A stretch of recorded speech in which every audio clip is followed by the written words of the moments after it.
समय का खेल। किसी गांव में एक गरीब किसान रामलाल रहता था।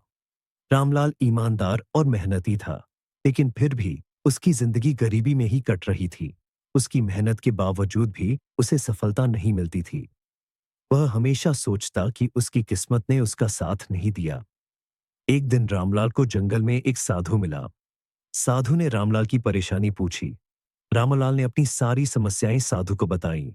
साधु ने रामलाल की बात ध्यान से सुनी और उसे एक घड़ी दी। साधु ने कहा, यह कोई साधारण घड़ी नहीं है, यह समय का खेल है। तुम्हें समय की कीमत और इसका महत्व सिखाएगी। लेकिन ध्यान रखना, समय का खेल समझना आसान नहीं है। रामलाल ने घड़ी को लेकर साधु का धन्यवाद किया और अपने घर चला गया। वह घड़ी को देखने लगा और उसके भीतर एक अजीब सी बात महसूस हुई। जैसे ही उसने घड़ी का समय आगे बढ़ाया, वह तुरंत अगले दिन पहुंच गया। रामलाल को यह देखकर आश्चर्य हुआ और उसने सोचा कि अगर वह समय को आगे बढ़ाता रहेगा तो जल्दी ही उसका समय बदल जाएगा और वह अमीर बन जाएगा। रामलाल ने लगातार घड़ी का समय आगे बढ़ाना शुरू कर दिया। कुछ ही दिनों में वह बूढ़ा हो गया और उसे एहसास हुआ कि उसने अपनी जिंदगी के महत्वपूर्ण पल खो दिए।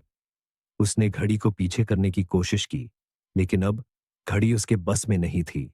तभी साधु फिर से उसके सामने प्रकट हुआ और कहा, समय का खेल यही है। जो समय बीत गया उसे वापस नहीं लाया जा सकता। इसलिए हर पल का महत्व समझो और वर्तमान में जियो। यही तुम्हारी असली पूंजी है। रामलाल को अपनी गलती का एहसास हुआ और उसने फैसला किया कि वह अब हर पल को जिएगा और मेहनत के साथ अपनी जिंदगी को सुधारने की कोशिश करेगा। इस तरह रामलाल ने समय का महत्व समझा और अपनी जिंदगी को सुधारने में जुट गया। समय के खेल ने उसे यह सिखा दिया कि जीवन में हर पल का महत्व है और हमें वर्तमान में सीकर ही अपनी सफलता की राह बनानी चाहिए। सीख। समय का सही उपयोग करने से ही जीवन में सफलता प्राप्त की जा सकती है। समय की कीमत को पहचानना और हर पल को सही दिशा में जीना ही सफलता की कुंजी है।